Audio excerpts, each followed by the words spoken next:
Lección 5. El primer milagro. Juan 2, 1-11. Jesús convierte el agua en vino. Al tercer día se celebraron unas bodas en Caná de Galilea, y estaba allí la madre de Jesús. También fueron invitados a las bodas Jesús y sus discípulos, y faltó el vino.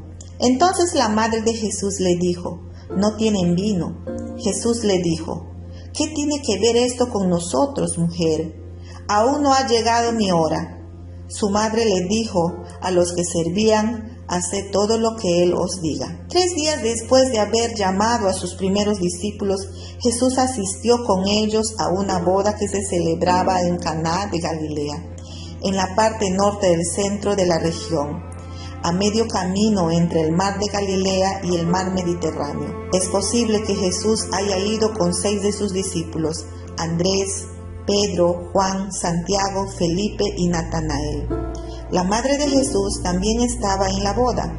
No sabemos cuál era la conexión que ellos tenían con la boda, excepto que la madre de Jesús de alguna manera estaba relacionada con los novios, porque tenía algo que ver con la responsabilidad de servir y tenía alguna autoridad sobre los sirvientes. Durante la celebración de la boda sucedió algo poco común. Se terminó el vino. Es difícil saber con exactitud cuándo se terminó. En una boda judía era común la celebración que se extendiera por toda una semana en la casa del novio, después de la procesión que se iniciaba en el hogar de la novia para terminar en el hogar del novio. Y como el vino era algo básico que acompañaba la comida, el hecho de quedarse sin él sería un motivo de gran vergüenza. Algunos piensan que el vino se había terminado antes, lo que podría indicar que la pareja recién casada era pobre. Otros piensan que Jesús y sus discípulos llegaron como invitados inesperados y por eso se acabó la comida, que ya de por sí era escasa. Sin embargo, lo que realmente importa es que ya el escenario estaba listo para el primer milagro del ministerio de Jesús. Su madre acudió a él y le dijo: «No tienen vino». María le habló a Jesús acerca de la falta del vino, con toda la esperanza de que él hiciera algo. Pero, ¿hacer qué? No se nos dice, de modo que cualquier respuesta implica algo de conjetura. No podemos descartar que ella esperaba un milagro. Recordemos que esta era la Madre Virgen que se había enterado por medio de un ángel de que iba a dar a luz al Salvador. Esta era María, que guardaba en su corazón todas las cosas acerca de Jesús. Ella creía en él como aquel que había sido enviado por Dios. La respuesta de Cristo indica que sabía que María quería que obrara un milagro, en caso de ser necesario. De otra manera no hubiera tenido razón para desanimarla cuando le dijo: «Mujer, ¿eso qué tiene que ver conmigo? Todavía no ha llegado mi hora». La respuesta de Jesús literalmente significa algo más de lo que parece.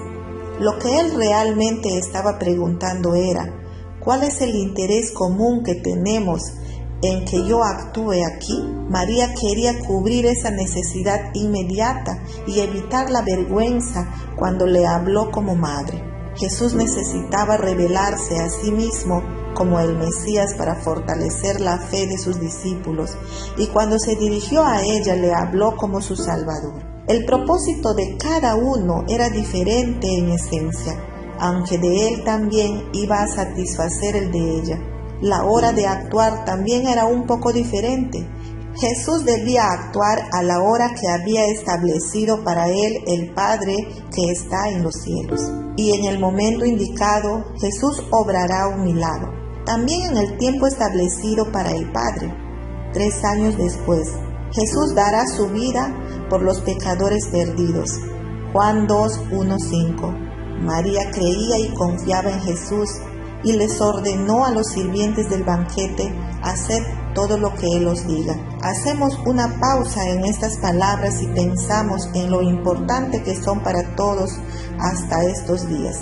Había allí 6 tinajas de piedra para agua, dispuestas para el rito de purificación de los judíos.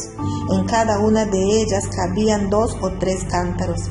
Jesús les dijo: llenad de agua estas tinajas, y las llenaron hasta arriba. Entonces les dijo: sacad ahora un poco y presentadlo al encargado del banquete. Y se lo presentaron. Cuando el encargado del banquete probó el agua hecha vino, sin saber de dónde era, aunque sí lo sabían los sirvientes que habían sacado el agua, llamó al esposo y le dijo: todo hombre sirve primero el buen vino, y cuando han bebido mucho, el inferior. Sin embargo, tú has reservado el buen vino hasta ahora. La fe de María estaba bien puesta y la escena ya estaba lista. Había allí 6 tinajas de piedra para agua, dispuestas para el rito de purificación de los judíos. Para purificarse, los judíos se lavaban las manos antes y después de comer, y lavaban las copas, las jarras y la vajilla que usaban para la comida. Marcos 7, 3, 4. Aunque el tamaño real de la medida que se usaba para las tinajas es incierto, tenían la suficiente capacidad para proveer a todos los invitados a la boda. Probablemente la cantidad de 75 a 110 litros por tinaja sea correcta. Un total de 450 a 660 litros. Hasta el cálculo más conservado permite un total de 220 litros. Al conocer el tamaño de las tinajas, también nos podemos dar una idea de generosidad del regalo de Jesús. Él les ordenó a los sirvientes que llenaran las tinajas, y ellos lo hicieron hasta arriba, es decir, hasta el borde. Jesús iba a convertir todos esos litros de agua fresca en vino para la boda. Juan 2, 6, 10. Una cantidad tan grande de vino. Para algunos es difícil imaginar a Jesús haciendo eso. ¿Podría Él permitir y promover el uso del alcohol? Sí podía, y lo hizo, al nivel de la necesidad del banquete y de su generosidad divina. El vino tal vez podría durar varios días más, y solo podemos suponer cuánta gente lo pudo consumir. Las Escrituras nos advierten que no lo bebamos en exceso.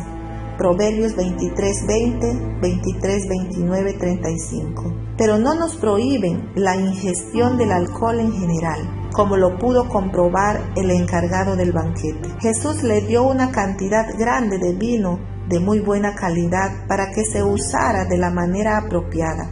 Jesús hizo que los sirvientes sacaran de las tinajas el agua convertida en vino y se la llevaran al encargado del banquete. El hombre que había organizado la celebración y supervisaba el servicio de alimentos y de bebidas, los sirvientes sabían que Jesús había obrado un milagro, pero no el encargado del banquete. Fue el primero en probar el vino, como tenía que hacer con toda la comida que se servía en el banquete, y se maravilló de que sacaran tan buen vino cuando la celebración ya estaba avanzada. El encargado del banquete le dijo al novio que por lo general en las bodas se hacen las cosas de una manera diferente. Al principio, la gente bebe un buen vino en abundancia. Después, cuando el sentido del gusto se ha embotado por tanta bebida, incluso hasta la borrachera, sacan el vino más barato. Pero no había sucedido así en esta boda. Aquí el mejor vino se había guardado para después. La expresión "cuando han bebido mucho" les preocupa a algunos lectores. Nadie se quiere imaginar a Jesús en una boda donde hay invitados que estén borrachos. Por lo tanto, algunos estudiosos traducen la expresión verbal como "se ha bebido libremente", que es una posibilidad.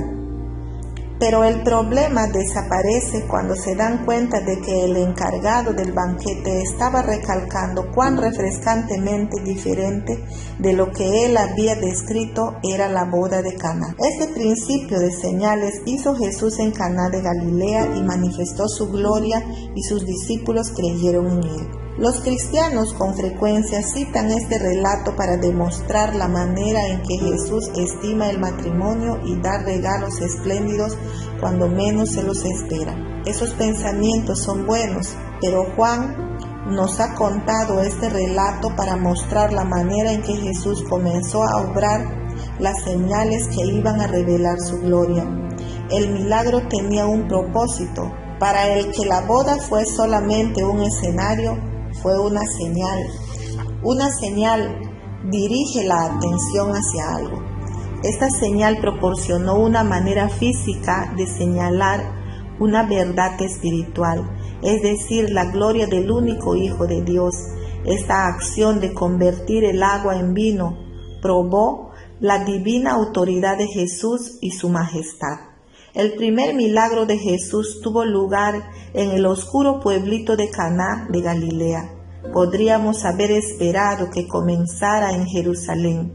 En ese tiempo, la señal fue principalmente para sus discípulos. Al parecer, solo los sirvientes y la madre de Jesús sabían lo que Jesús había hecho. Tal vez podríamos haber esperado que lo viera una gran multitud de testigos guiados por los dignatarios más importantes del momento. Pero en vez de eso, sin ninguna fanfarria, Jesús llevó a cabo lo que Dios de antemano ya había establecido que Él hiciera. Y dio resultado. Manifestó su gloria y sus discípulos creyeron en Él. Ellos tenían una nueva evidencia de que Jesús era el Mesías prometido. Vieron la gloria de Dios. 1:14. Por medio de este milagro, y creyeron en Jesús de una manera más firme. Los discípulos ya habían llegado a la fe cuando se unieron a Jesús y habían creído, pero ahora comenzó el proceso de edificar su fe, de instruirla y de confirmarla. Lo mismo sucede con nosotros hoy en día cuando nos enteramos de los milagros de Jesús.